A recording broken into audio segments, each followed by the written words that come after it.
দর্শক, এবার সরাসরি গ্রেপ্তার হচ্ছেন ডক্টর মুহাম্মদ ইউনূস, আর এই বিষয়টি বর্তমানে রাজনৈতিক মহলে ব্যাপক সাড়া ফেলেছে। একজন সরকার প্রধান যখন তার মেয়াদ শেষ করে ক্ষমতা থেকে বিদায় নেন, তখন সাধারণত তিনি একটি শান্ত ও স্বাভাবিক জীবনে ফিরে যান।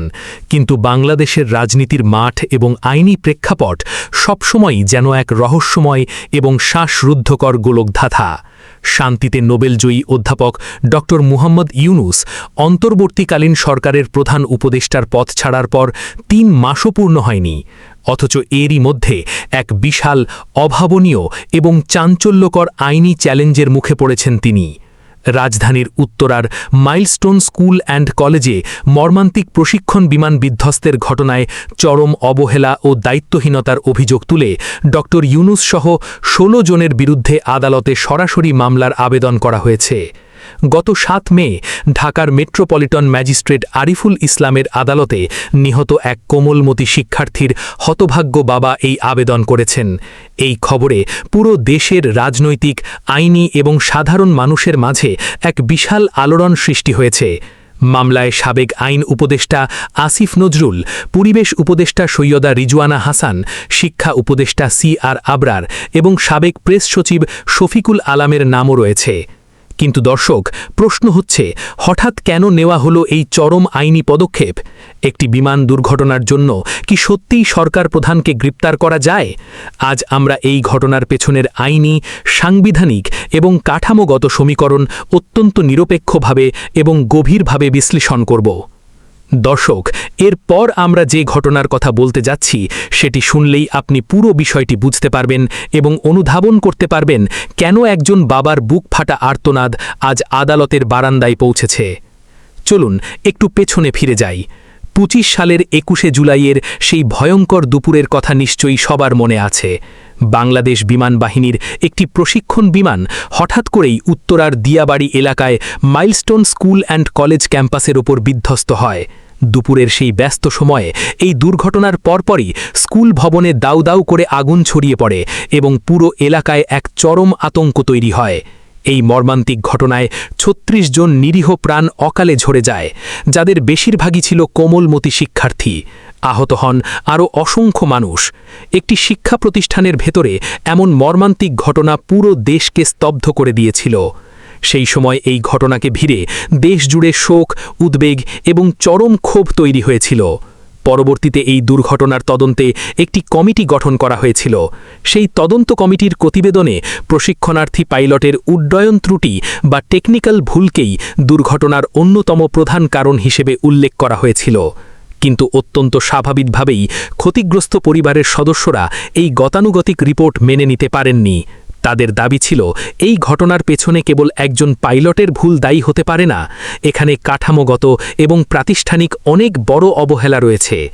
কিন্তু দর্শক, আপনাদের মনে নিশ্চয়ই প্রশ্ন জাগছে, এই মর্মান্তিক দুর্ঘটনার জন্য সরাসরি সাবেক প্রধান উপদেষ্টাকে কেন দায়ী করা হচ্ছে? এর পেছনের আসল কারণটি শুনলে আপনিও চিন্তায় পড়ে যাবেন।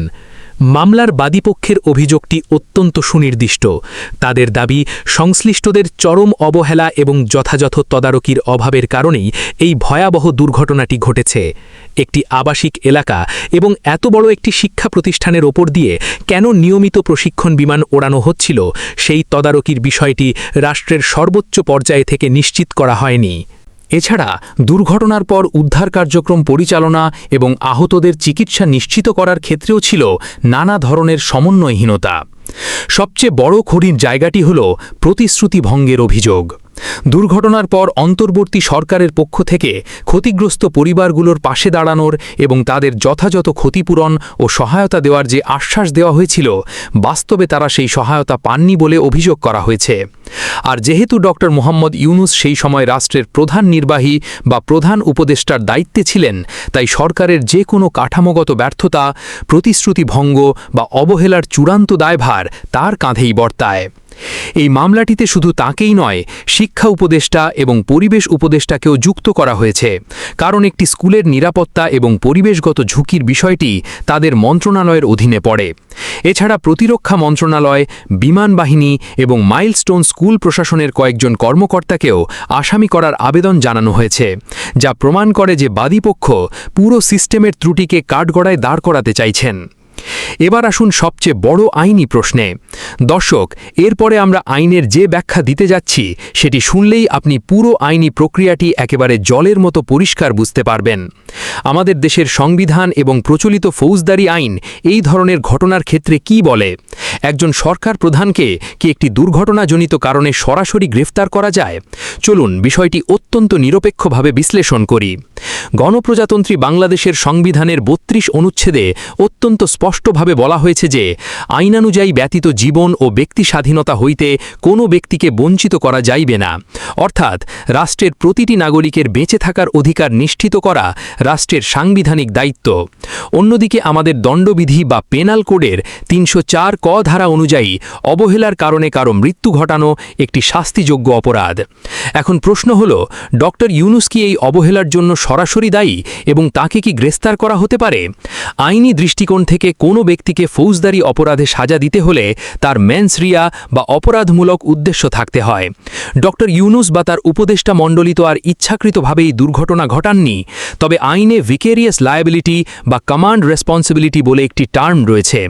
সরকার প্রধান হিসেবে রাষ্ট্রের যে কোনো নাগরিকের জানমালের সুরক্ষার চূড়ান্ত দায় তার উপরই বর্তায়। যদি প্রাথমিক তদন্তে প্রমাণ হয় যে সরকারের উচ্চ পর্যায় থেকে উদ্ধার কাজে চরম অবহেলা করা হয়েছে বা জেনে শুনে ঝুঁকিপূর্ণ এলাকায় বিমান চলাচলের অনুমতি বহাল রাখা হয়েছিল, তবে আদালত বিষয়টি আমলে নিতে পারে। তবে নিরপেক্ষভাবে বলতে গেলে একটি যান্ত্রিক বা অপারেশনাল সামরিক বিমান দুর্ঘটনার জন্য একজন সরকার প্রধান বা উপদেষ্টাদের সরাসরি ফৌজদারি আইনে দোষী সাব্যস্ত করা আইনিভাবে অত্যন্ত জটিল এবং কঠিন একটি প্রক্রিয়া। আদালত সাধারণত এ ধরনের ক্ষেত্রে সরাসরি গ্রেফতারি পরোয়ানা জারি করার আগে বিশদ তদন্তের নির্দেশ দিয়ে থাকেন। কিন্তু দর্শক, শুধু আইনের মারপেচ নয়, এই পুরো ঘটনাটি নিয়ে সাধারণ মানুষ আসলে কি ভাবছে? চলুন মুদ্রার এপিঠ এবং ওপিঠ দুটোই একটু নিরপেক্ষভাবে বিশ্লেষণ করি। এরপরে আমরা যে বাস্তবিক কারণগুলো তুলে ধরব তা শুনলে আপনার চিন্তার দিগন্ত আরও প্রসারিত হবে। সাধারণ মানুষের একটি বড় অংশের মতে এই দুর্ঘটনার জন্য কেবল সরকার প্রধানকে ঢালাওভাবে দায়ী করাটা হয়তো পুরোপুরি যৌক্তিক নয়। এখানে সবচেয়ে বড় দায়বদ্ধতা রয়েছে সিভিল এভিয়েশন এবং বাংলাদেশ বিমান বাহিনীর। একটা ঘনবসতিপূর্ণ এলাকা এবং এত বড় একটি শিক্ষা প্রতিষ্ঠানের ওপর দিয়ে কেন বারবার প্রশিক্ষণ বিমান ওড়ানো হচ্ছিল? প্রশিক্ষণ বিমানগুলোর জন্য কেন লোকালয়ের বাইরে নিরাপদ কোনো জোন নির্ধারণ করা হলো না? একই সাথে মাইলস্টোন স্কুল প্রশাসনেরও বিশাল দায় রয়েছে।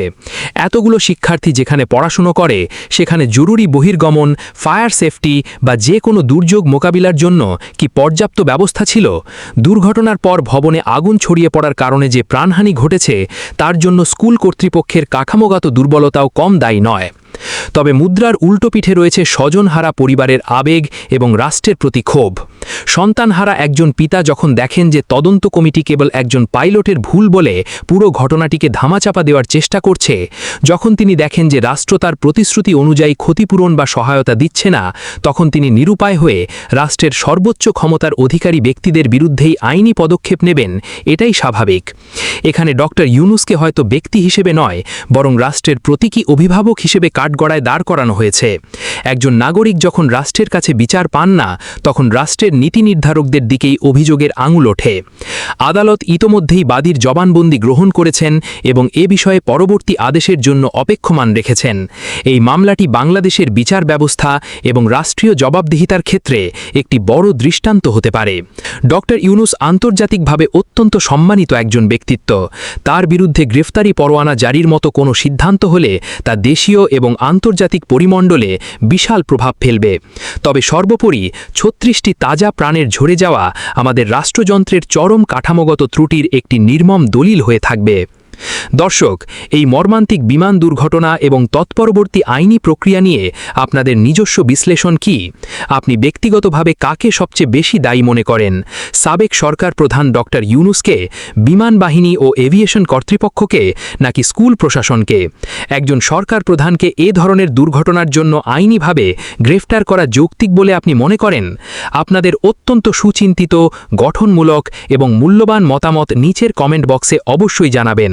দেশের রাজনীতি, আইন এবং সাম্প্রতিক গুরুত্বপূর্ণ বিষয়গুলোর এমন আরও তথ্যবহুল ও নিরপেক্ষ বিশ্লেষণ সবার আগে পেতে আমাদের চ্যানেলটি সাবস্ক্রাইব করে বেল আইকনটি বাজিয়ে রাখুন।